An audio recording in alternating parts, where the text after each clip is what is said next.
ऋषि पंचमी व्रत कथा। एक समय राजा सिताश्व धर्म का अर्थ जानने की इच्छा से ब्रह्मा जी के पास गए और उनके चरणों में शीश नवाकर बोले, हे आदिदेव, आप समस्त धर्मों के प्रवर्तक हैं और गूढ़ धर्मों को जानने वाले हैं।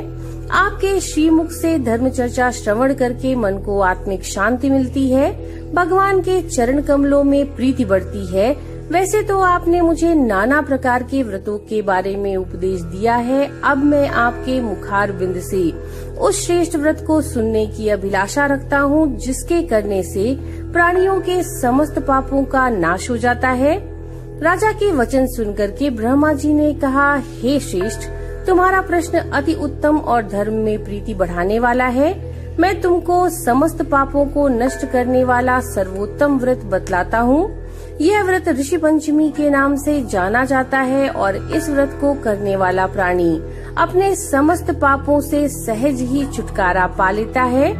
विदर्भ देश में उतंक नामक एक सदाचारी ब्राह्मण रहता था। उसकी पत्नी बड़ी पतिव्रता थी, जिसका नाम सुशीला था।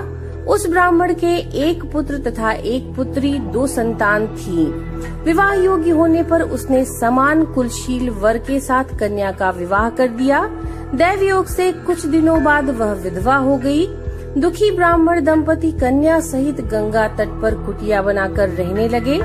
एक दिन ब्राह्मण कन्या सो रही थी कि उसका शरीर कीड़ों से भर गया। कन्या ने सारी बात माँ से कही। तब माँ ने पति से सब कुछ कहते हुए पूछा, प्राणनाथ, मेरी साध्वी कन्या की यह गति होने का क्या कारण है? उतंक ने समाधि द्वारा इस घटना का पता लगाया। पूर्व जन्म में भी यह कन्या ब्राह्मणी थी। इसने रजस्वला होते ही बर्तन छू लिए थे। इस जन्म में भी इसने लोगों की देखा देखी ऋषि पंचमी का व्रत नहीं किया, इसलिए इसके शरीर में कीड़े पड़े हैं।